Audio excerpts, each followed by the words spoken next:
Tarraviste es una batalla del genio militar, capaz de cambiar el curso de la historia. En el año 1242, en una época en la que las fronteras y los destinos de los estados se inclinaban bajo el peso de las grandes potencias, el Imperio Otomano se dirigió hacia el norte, acercándose a sus vecinos con casi 100.000 soldados. Su objetivo era claro y definido: derrotar la resistencia de un pequeño principado que se defendía con solo 10.000 guerreros y devolverlo bajo su control absoluto. Según todas las predicciones y expectativas, esta campaña debía ser una ofensiva rápida e implacable, un avance veloz e incontestable. Sin embargo, todo sucedió de manera distinta, porque en el corazón de esta operación había una sola persona, un genio militar capaz de cambiar el destino de cualquier ejército, y su mente destrozó las ilusiones sobre la facilidad de la victoria. Esta persona logró convertir en un breve susto el orgullo y la confianza en su marcha imparable, momento que permitió al enemigo crear caos y conmoción. Incansables razias, ataques inútiles, incursiones sorpresivas, todo ello se repetía una y otra vez, penetrando en las retaguardias del ejército otomano y desapareciendo antes de que el ejército pudiera reaccionar. Los soldados desaparecían de repente, como si la niebla los hubiera absorbido. El sueño se volvió peligroso, porque el enemigo podía atacar en cualquier momento, acechar en la noche o sorprenderlos por la espalda. Se extendieron rumores y leyendas, historias que los soldados del ejército otomano transmitían de boca en boca y guardaban en la memoria por toda la vida. No es de extrañar que la fuerza que inicialmente marchaba con convicción y sin duda alguna hacia la victoria, se transformara gradualmente en una campaña de dudas y temores. 50.000 enfrentaron fatiga, hambre y una persistente sensación de peligro.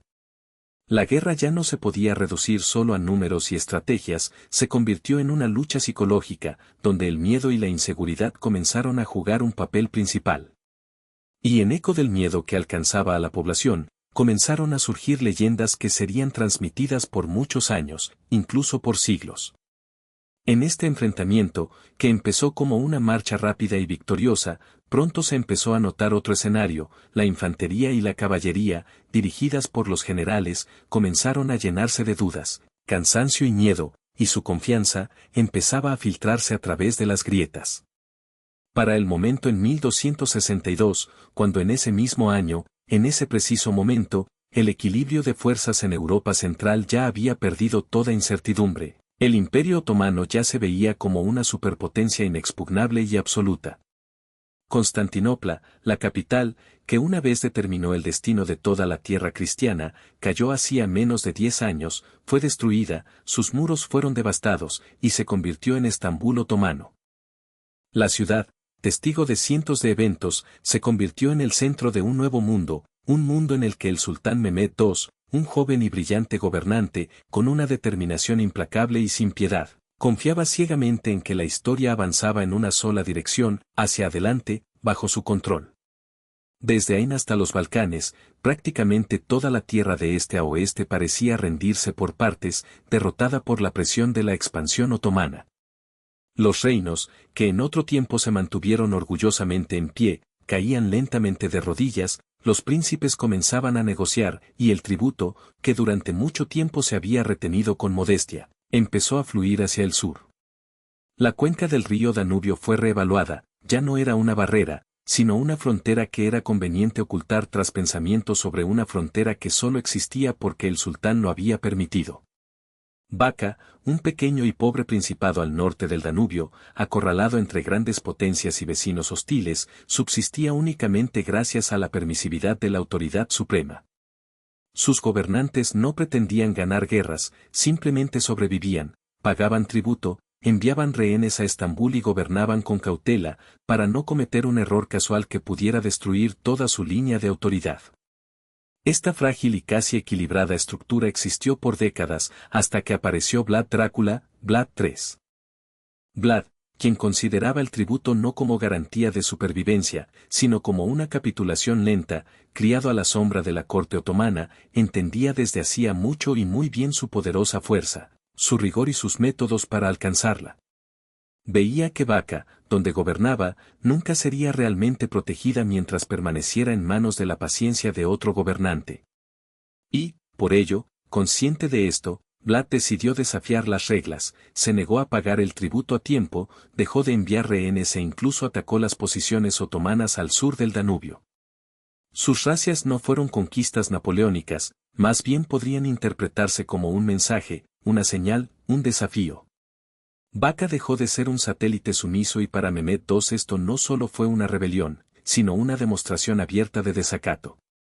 Mantener el orden en una frontera que parecía casi inalcanzable podía conducir al caos, otros príncipes comenzarían a dudar, a vacilar, las fronteras internacionales se volverían más fuertes y firmes, como un muro imposible de derribar.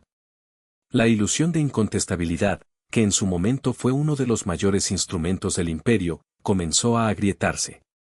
Por eso, el sultán decidió no reaccionar de inmediato, sino responder con un golpe demoledor y exhibicionista.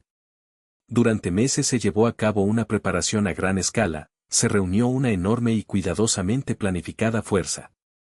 El ejército incluyó infantería, caballería, ingenieros y artillería.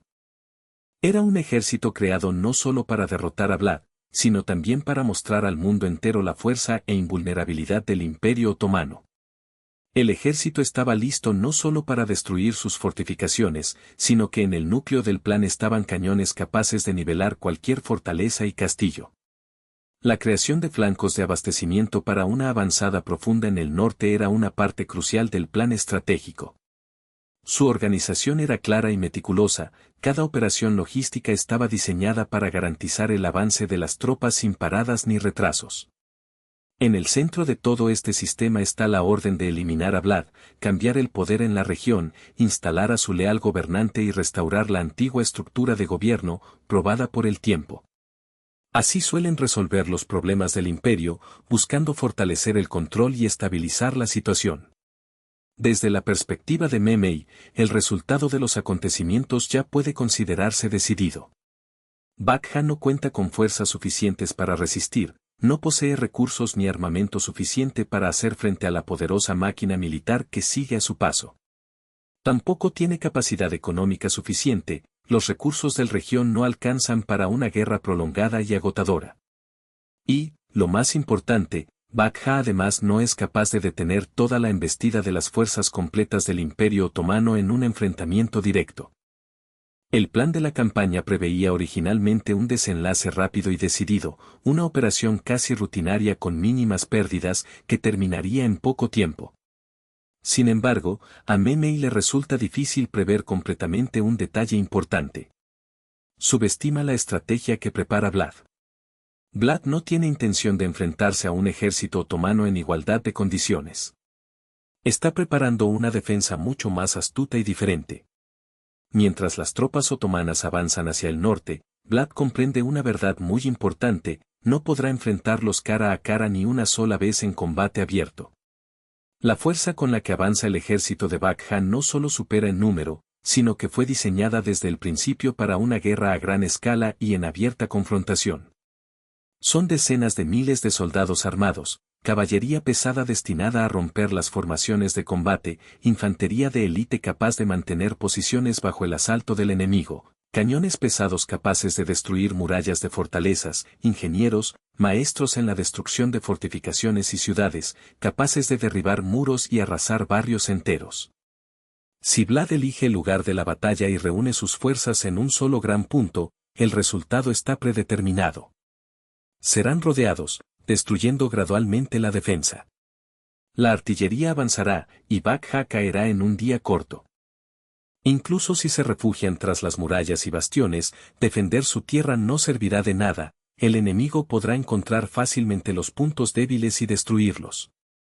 Hace mucho que Mehmed invadió y tomó Nápoles, el corazón del imperio, y las ciudades y fortalezas al norte del Danubio son solo obstáculos menores en el camino hacia el poder absoluto.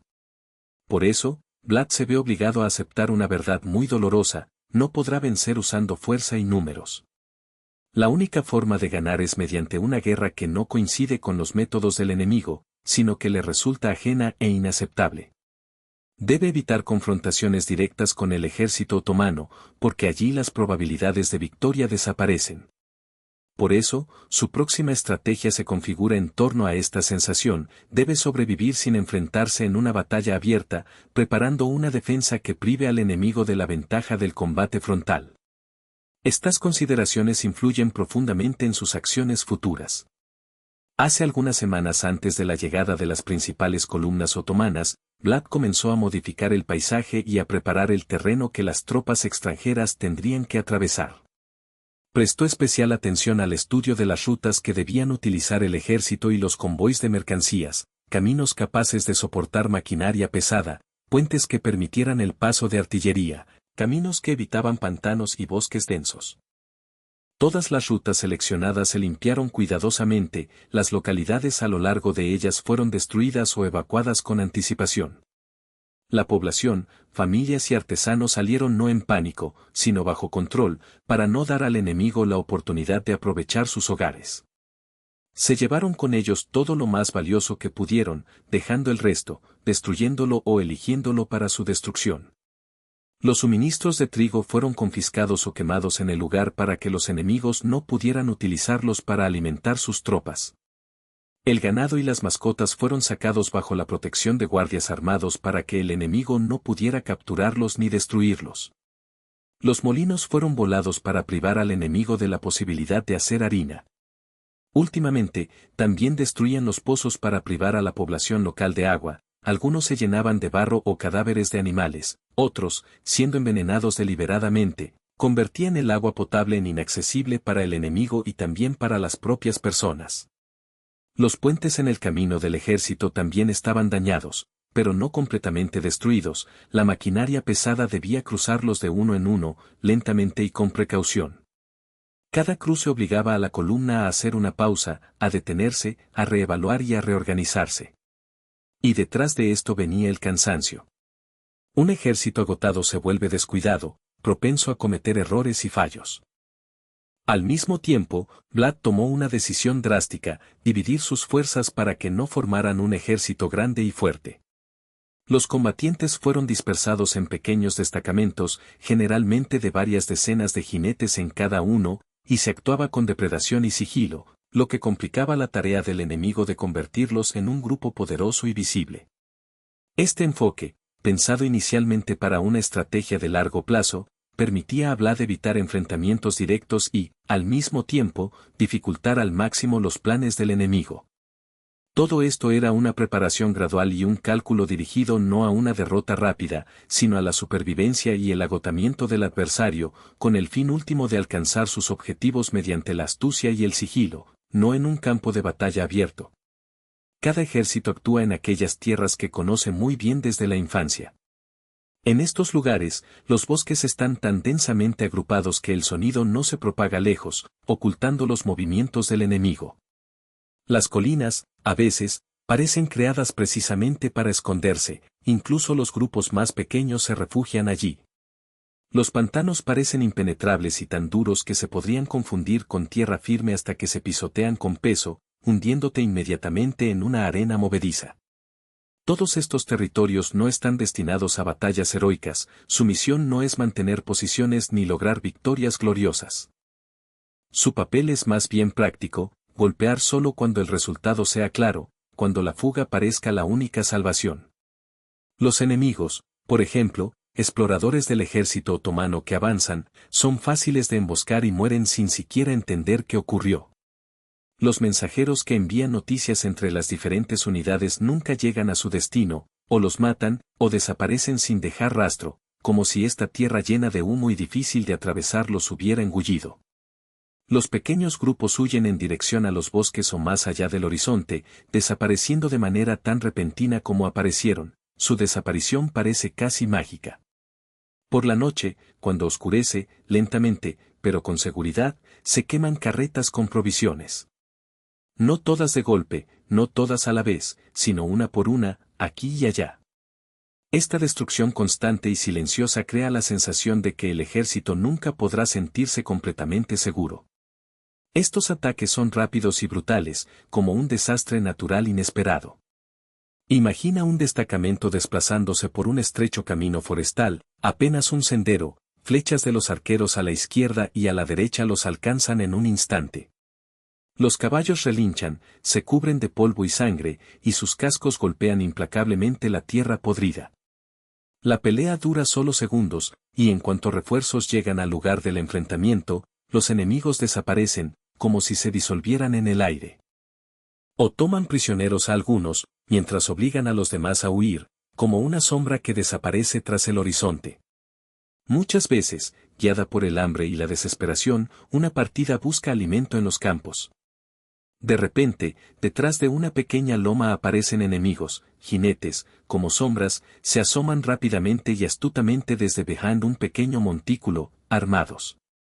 En ese instante brillan las hojas, chisporrotean las llamas, y varios combatientes caen en poder del enemigo, mientras los demás huyen desesperadamente para salvar la vida. La armada otomana parece no ver a su adversario en toda su plenitud. Solo enfrentan cuerpos envueltos en humo y con torpes áreas de tierra donde alguna vez pudo haber florecido la vida. Con el tiempo, la moral y la resistencia física de los soldados se agotan. Tienen que recorrer largos caminos por rutas conocidas, pero ahora peligrosas, ya que las sendas habituales ceden ante el enemigo. Dormitan en armaduras, porque los ataques nocturnos no cesan, y no hay forma segura de refugiarse. La comida se acaba, y la confianza en el agua disminuye, pues su calidad es dudosa. Es difícil evitar infecciones en las piernas magulladas y rompidas, y cada vez hay menos fuerza en los caballos, se cansan y sus heridas se infectan. Todo esto se traduce en una disciplina estricta, sancionan a los centinelas por las mínimas infracciones, aplicando castigos más duros y severos para mantener el orden. Dentro, reina el miedo, se extiende rápido e imparable. Sin embargo, Vladimir comprende que el cansancio solo no destruirá ese ejército. Para lograr la victoria total, hace falta algo más. Es por eso que comienzan a aparecer historias que se transmiten de boca en boca delante de las columnas, no confirmadas, pero temibles por su incertidumbre. Estas historias no hablan de amenazas evidentes, ni de órdenes ni de advertencias oficiales, son relatos de supervivientes, testigos de ataques anteriores. Los mensajes llegan de quienes participaron en los combates y lograron sobrevivir, sobre que no todos los enemigos fueron abatidos, que algunos consiguieron escapar, que no todos fueron capturados de inmediato. Narran que los enemigos dejan entender que los ataques no son casualidad, sino tácticas bien planeadas, que los castigos por el fracaso no son inmediatos sino que llegan después de un tiempo, creando la impresión de que los enemigos saben de antemano cuándo y cómo actuar. Estos relatos indican que los cuerpos enemigos a menudo se colocan a lo largo de los caminos y en las intersecciones, exhibidos justamente en las rutas para que todos puedan verles, como un recordatorio de que la muerte acecha en cada curva, en cada sendero oscuro. Nadie sabe qué tan veraces son estas historias, y en eso reside toda su fuerza. La desconfianza genera una atmósfera de ansiedad constante y de incertidumbre. Por eso, incluso el soldado más confiado, que basa sus conocimientos en el enemigo, empieza a pensar que la captura puede significar no solo la muerte, sino algo aún más terrible, sufrimiento, incertidumbre, torturas y un castigo eterno en la espera.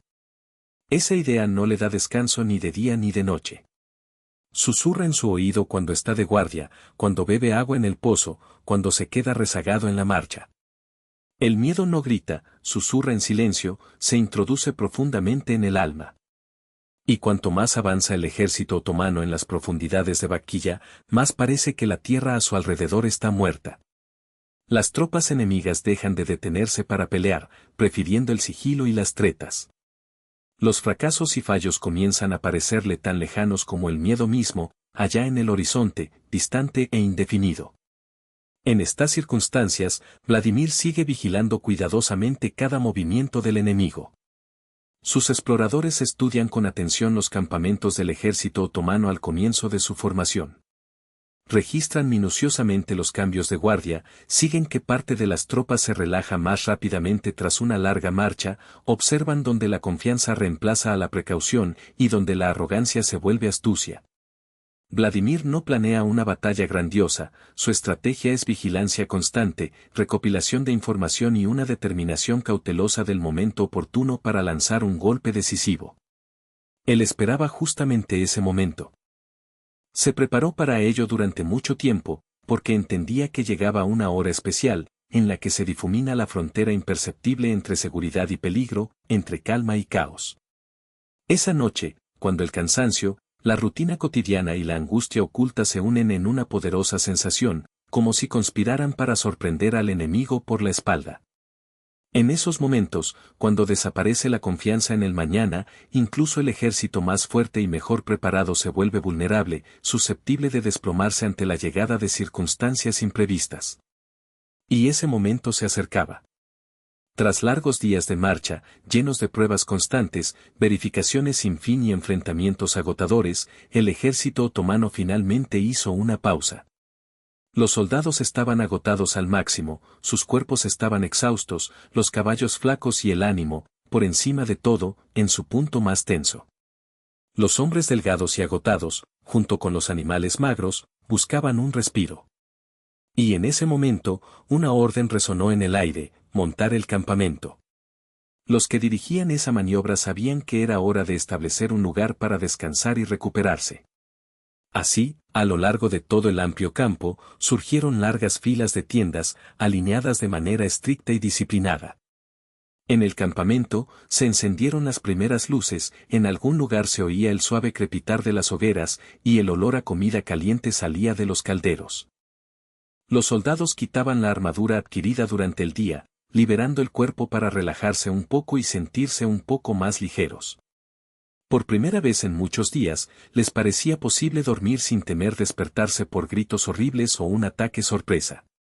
Desde el punto de vista del mando otomano, este descanso era justificado. Delante de ellos se extendía un silencio que parecía más tranquilo y estable. El enemigo parecía agotado, apático, como si fuera perdiendo lentamente sus fuerzas. Al avanzar hacia el interior del territorio enemigo, el ejército sentía que el camino hacia la victoria se volvía cada vez más abierto y sencillo. Los enemigos desaparecían de su vista, sin obstáculos abiertos ni enfrentamientos sorpresivos. Justo en ese momento, cuando la situación parecía más apacible, Vlad vio su oportunidad. Había esperado mucho ese momento, porque sabe que no es oportuno atacar cuando el enemigo está en plena preparación de combate. No hay que atacar cuando el miedo todavía no ha desaparecido y aún flota en el aire. La verdadera oportunidad para avanzar surge cuando el cansancio nubla la vigilancia. Durante mucho tiempo, Vlad había observado atentamente ese campamento, mucho antes de que se montara. Sus exploradores seguían cada movimiento, cada hora de camino. Sabían qué unidades llegaban primero y cuáles, después. Sabían quiénes de los guardias tomaban su deber con total responsabilidad y quiénes dependían solo de su fuerza numérica, creyendo que eso era suficiente para defenderse. Poco a poco, a medida que el campamento se formaba, Vlad estudiaba su trazado, notando donde el círculo externo del campamento se hacía menos denso, donde los fuegos estaban demasiado cerca unos de otros, y donde las tiendas de mando estaban un poco alejadas de los centros principales. Observó que esas tiendas parecían más símbolos de autoridad o prestigio que puntos estratégicos preparados para la defensa. Lo más importante, Vlad esperaba el momento rutinario, propio de toda noche. La primera noche, los guerreros estaban cautelosos, concentrados en sus deberes, siempre vigilantes y atentos. La segunda noche, comenzaron a relajarse, la inquietud interior disminuyó y la confianza en su seguridad se fortaleció. Y en la tercera noche, cuando los soldados parecían haber comprendido bien dónde residía el peligro y habían formado en su mente una cierta imagen del enemigo, Vlad decidió hacer su movimiento. Esa noche representó su oportunidad. Su plan no fue divulgado públicamente a muchos, y esa fue una decisión sensata. Las guerras, de una u otra forma, sentían que estaban siendo observadas en cada movimiento, y hablar en exceso de detalles significaba arriesgarlo todo. Todos los que participaban en la preparación conocían su papel, su tarea en la ruta, su pequeño pero muy importante punto en el plan general. Incluso si algo salía mal y la comunicación se rompía, la ofensiva seguiría adelante. Esto se hizo intencionadamente, porque gritar comandos dentro del campamento enemigo significaría la muerte. Así, bajo la cover de la noche, poco después de la medianoche, las flotas de exploradores de Vlad comenzaron su misterioso movimiento. Se acercaban en silencio, sin llamar la atención con destellos de antorchas, sin ruido, a paso lento para no ser detectados.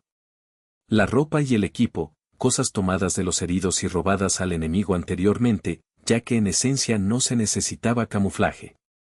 Su tarea era pasar desapercibidos ante los fatigados, soñolientos guardias, que, por su cansancio y la hora nocturna, dudarían en sospechar que delante de ellos solo había jinetes comunes. Los primeros exploradores notaron las carretas militares y las sombras y se detuvieron unos instantes, pero rápidamente tomaron una decisión. Había demasiada gente caminando por el campamento en la oscuridad para que alguien pudiera detenerlos. Dentro del campamento todo parecía habitual, las hogueras chisporroteaban suavemente, los soldados sentados, a veces apoyando las armas en el suelo, y a veces incluso dormidos con ellas a su lado. Pero, a pesar de esta aparente calma, toda la situación estaba bajo el control total del grupo enemigo. Vlad y su escuadrón continuaban acercándose cada vez más a la zona central del campamento, donde se concentraban más tiendas. Allí estaba el verdadero centro de poder, el corazón del ejército, que mantenía toda la estructura. Cada paso se volvía más peligroso, el resultado de cada crujido o movimiento era críticamente importante. Un sonido más, y todo el plan podría fracasar. Y de repente, como en un fuerte contraste con la noche silenciosa, se oyó el primer grito agudo o sonido que rompió el silencio. No fue el estrépito de trompetas ni los gritos de batalla, sino un incendiario furioso. Las antorchas se encendieron con fuego vivo, líneas brillantes de llamas recorrieron el arde en un arco, y de inmediato envolvieron las tiendas de lona. Las llamas crecieron rápidamente, devorando las telas secas y las telas impregnadas de aceite, marcando el comienzo de un ataque inesperado que debía destruir todos los planes del enemigo. En ese mismo instante, cuando el caos se extendía por todas partes, los caballos se descontrolaron de repente. Entraron en pánico, brincaron y trotaron hacia adelante, rompieron las sogas que los ataban y destrozaron las tiendas, a veces pisoteando a las personas medio dormidas que estaban en su camino. Este repentino empuje convirtió el campamento en un campo de caos y gritos. Los soldados despertaron de repente en medio de una nube de humo, sin poder respirar y ahogándose de miedo, tratando de agarrar sus armas, que a veces simplemente no podían encontrar en medio del pánico. Los oficiales empezaron a dar órdenes a toda prisa, con gestos y palabras enredados en un caos de voces y comandos que chocaban y se obstaculizaban entre sí. Dentro del campamento, las sombras y las siluetas se mezclaban sin cesar, moviéndose en direcciones caóticas. Y en medio de ese caos, como una corriente poderosa, Vladen logra romper la línea del frente, avanzar y no detenerse. Este momento se considera el más peligroso de toda la campaña, ya que incluso la más mínima demora puede permitir al enemigo rodearte y destruirte. Si los enemigos, en este caso los Bakyani, se detienen o dudan por un instante, corren el riesgo de perderlo todo. Si ralentizan su avance, quedarán rodeados por todas partes. Por eso, a pesar del estruendo mortal y del desorden, Vladen debe avanzar con perseverancia hacia su objetivo, el centro de mando, donde se concentra la mayor parte de la defensa del sultán. Cada paso hacia el centro es un paso hacia el peligro. Cuanto más se acercan, más intensa es la resistencia. A lo largo de la ruta, se levanta la guardia de élite de Osman, formando líneas de defensa sólidas. Las hojas de acero chocan en espacios estrechos y atestados, donde es imposible blandir la espada con tranquilidad y amplitud. Los escudos rozan con las afiladas hojas, las gotas de sudor y sangre brillan bajo la tenue luz del fuego, reflejando rostros distorsionados por la confusión, la rabia y el dolor. En menos de unos minutos, queda completamente claro, nadie sabe quién está dirigiendo la batalla y quién sale victorioso. Esa incertidumbre cubre a ambas partes. Sin embargo, Vladen no se detiene, avanza, con plena conciencia de a dónde va. Conoce bien la ubicación del campamento, la disposición de las tiendas de mando, los esquemas de protección, que ha memorizado con anticipación. Cada golpe, cada instante, cuenta, porque incluso una mínima demora reducirá drásticamente sus posibilidades de supervivencia. En algún lugar adelante, ya despertó el sultán. La ilusión de tranquilidad desapareció, tras las murallas del campamento, se escuchan gritos y órdenes de mando. Las fuerzas principales del ejército otomano comienzan a estabilizar la situación, reorganizando sus filas y reforzando la defensa. El tiempo se agota, la última oportunidad de detener todo se acerca a su fin, y Mladen comprende claramente que su misión no es destruir todo el campamento, sino llegar al centro donde se concentra la protección principal del sultán. Cuanto más se acercan a la meta, más decidida y feroz se vuelve la resistencia. Entra en combate unidades élite de seguridad, formando líneas de defensa densas. El acero choca en combates cerrados, donde el espacio es demasiado pequeño para blandir la espada con libertad. Los escudos raspan las armas, y bajo los golpes de las hojas caen hombres. Los animales y jinetes se separan por golpes feroces y gritos. Los caballos relinchan y entran en pánico cuando son golpeados o cuando se les empuja a través de estallidos de fuego que iluminan la noche. Las personas tropiezan con cadáveres, retorciéndose en la lucha. Las cuerdas caen de banderas y tiendas, el humo ciega los ojos, las chispas queman la piel, y hasta el más mínimo instante es despiadado, aquí solo funciona un instinto aprendido. Las tropas otomanas persiguen al enemigo, pero ya no de manera improvisada, sino con estrategia. Las unidades élite avanzan en grupos estrechos y compactos, bloqueando las rutas de escape y obligando a los Bakyani a dispersarse en diferentes direcciones. Todo lo que empezó como una retirada organizada se convierte en una dura prueba de agilidad, coraje y resistencia. Ahora no se trata simplemente de conseguir la oportunidad de entrar con el sultán, como antes. Todo ya se ha vuelto mucho más importante, se trata de sobrevivir en esta noche, de simplemente atravesar las horas oscuras, de mantener viva la vida y la fuerza. El dueño de los eventos, un tal Vlad, avanza en la masa de la última ola. No se apresura demasiado, permanece lo suficiente en la vista para que lo noten. Lo hace a propósito, consciente de que una presencia tan visible distrae la atención de quienes se retiran o se esconden en otra dirección. Tiene una regla importante, su presencia, su papel como amenaza, que requiere una respuesta. Sabe que su visibilidad sirve como un truco táctico importante que distrae y desorienta al enemigo. Cuando llega a la frontera del campamento, se detiene y hace un giro brusco. La oscuridad a sus espaldas lo absorbe, lo oculta en ella. Cuando la caballería otomana llega a los márgenes distantes del campamento, los atacantes ya han desaparecido, disueltos en los bosques, los pantanos y el terreno accidentado, donde la persecución de los fugitivos representa el riesgo de perder la organización y, en última instancia, la vida. Por dentro, la noche en el campamento se extiende como una larga y agotadora prueba. Se apagan las hogueras, dejando alrededor solo la débil sombra del pasado fuego. Las heridas siguen clamando en el silencio inhumano, hasta que son apagadas por las manos implacables de los sanadores o por los sonidos de dolor que se apagan. Los oficiales recopilan en sus relatos informes sobre la desintegración de las unidades de combate, descubriendo vacíos y rupturas que ya nunca se podrán reparar. Las armas lanzadas en pánico yacían esparcidas por el suelo, no solo son una huella del pánico, sino también un símbolo del control perdido. La armadura y las armas se han dejado atrás para correr más rápido y con mayor facilidad, todos símbolos de la fragmentación de la integridad del ejército. Sin embargo, el ejército todavía está reunido, pero ya no es un todo, como un espejo roto que refleja partes separadas de esperanza y miedo. Cuando finalmente en el este comienza a aparecer un débil brillo de amanecer, se revela la magnitud de la destrucción, no solo por la cantidad de muertos, sino por lo que esas cifras significan. La gente fue asesinada mientras dormía, en sus camas, justo antes de despertar. La guardia moría sin mostrar signos de alarma. El corazón mismo del campamento había sido alcanzado, tocado, perturbado. Mind el segundo, de pie entre sus oficiales, escucha en silencio. No está furioso ni grita, entiende perfectamente el significado de todo lo ocurrido.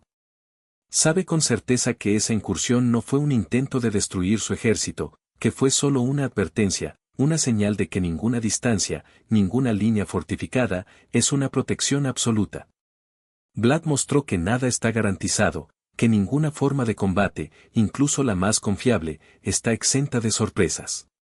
Ningún gobernante, por poderoso que sea, está al margen del destino y la casualidad. El sol vuelve a salir y Mind emite la orden de continuar la marcha, sin detenerse.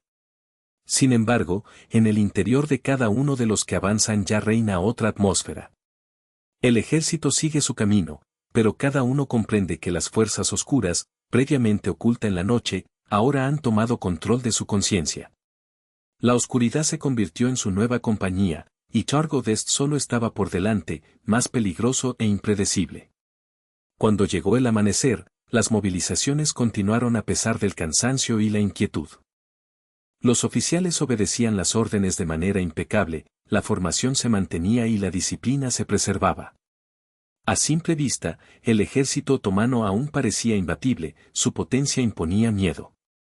Pero en su interior, ocurrían cambios, las personas hablaban con menos frecuencia, las pequeñas fogatas se observaban con más cautela que con confianza.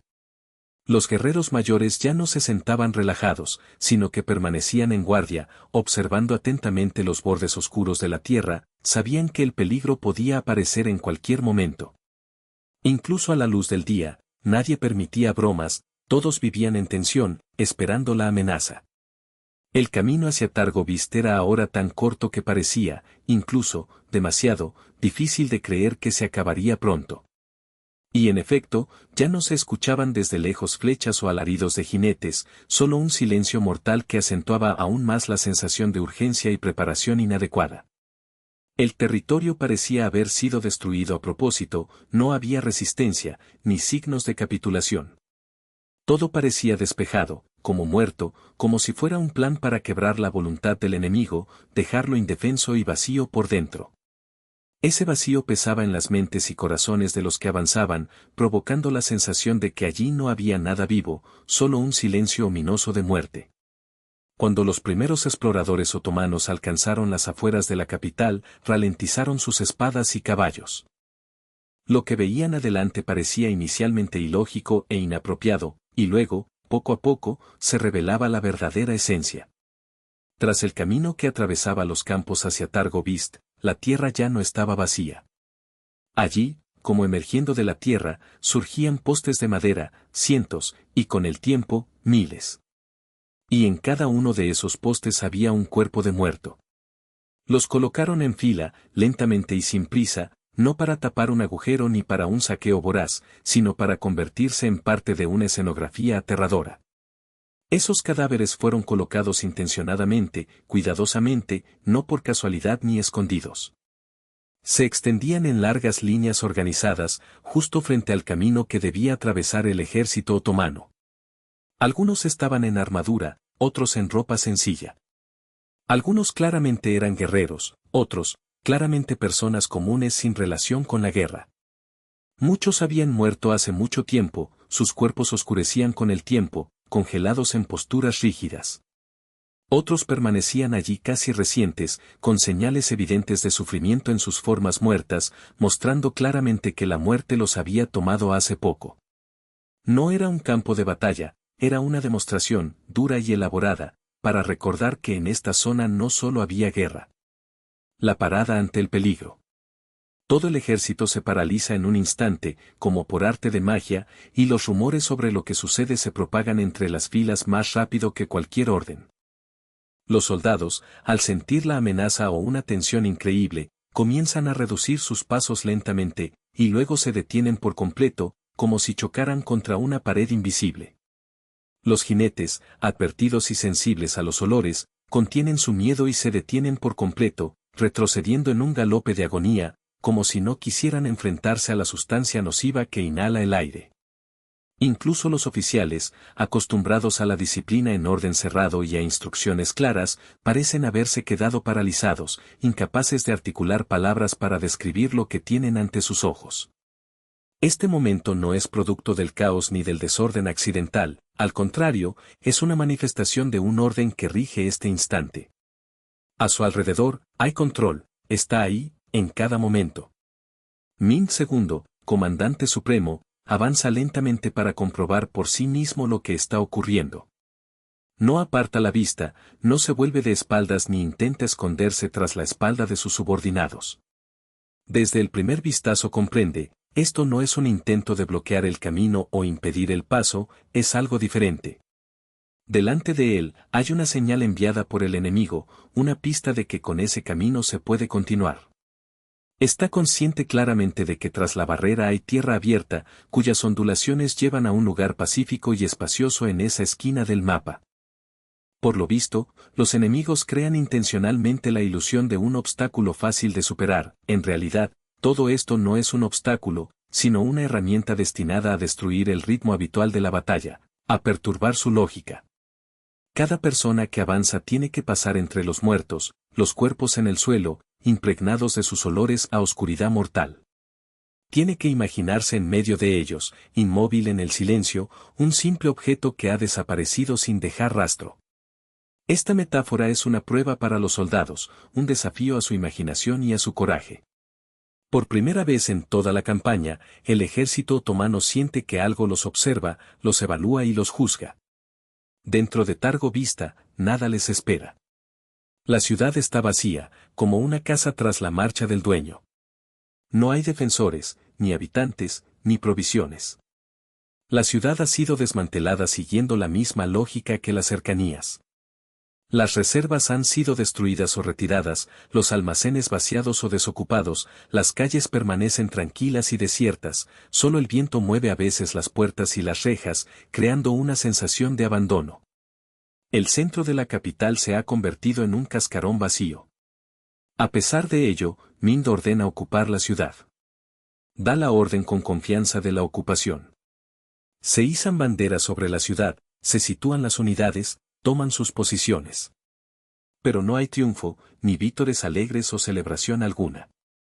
Todo el ejército, que mantiene la ciudad de Wakiyu, siente que la victoria es solo una parte del proceso, que la finalización definitiva aún no ha llegado. Queda en el aire una sensación de incompletitud. El enemigo, un hombre llamado Vlad, todavía está en libertad, no se ha rendido, no ha sido capturado ni obligado a negociar. Ha desaparecido, dejando tras de sí una prueba clara de su persistencia, paciencia y capacidad para esperar el momento. Aquella noche, en una ciudad que por todos los indicios debería sentirse completamente conquistada, el campamento otomano no experimenta tranquilidad. El silencio aquí parece excesivo, casi opresivo, y Mind intuitivamente siente que hay algo importante que sus generales prefieren no decir. Reflexiona, el ejército puede tomar la ciudad, pero no puede obligar al enemigo, como Vlad, a seguir luchando según sus reglas. El tiempo vuelve a cambiar, el costo de mantener la posición se vuelve cada vez mayor. Conquistar Targo Vista no significa el fin de la guerra. Mind II entiende esto perfectamente. La ciudad está vacía y abandonada. El entorno no ofrece nada de alegría. La comida, los suministros y los materiales han sido evacuados, y no es fácil recibir nuevos abastecimientos desde lejos, las carreteras son peligrosas e impredecibles.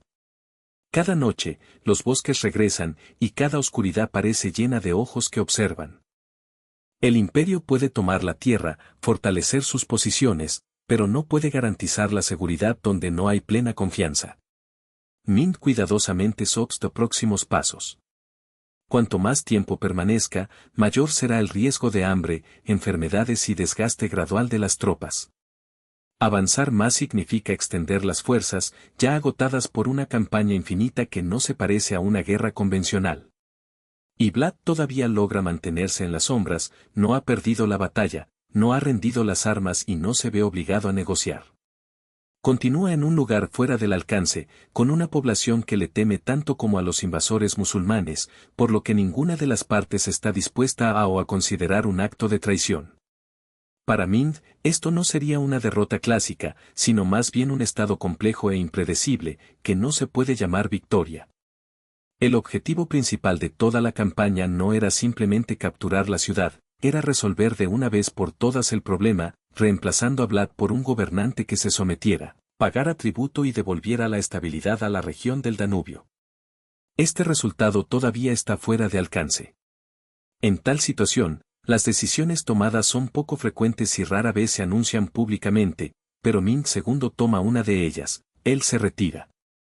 Ordena a sus tropas abandonar Targo Vista, regresar a su campaña hacia el sur, hacia tierras que siguen siendo difíciles y peligrosas, sin un refugio real ni esperanza de seguridad a largo plazo.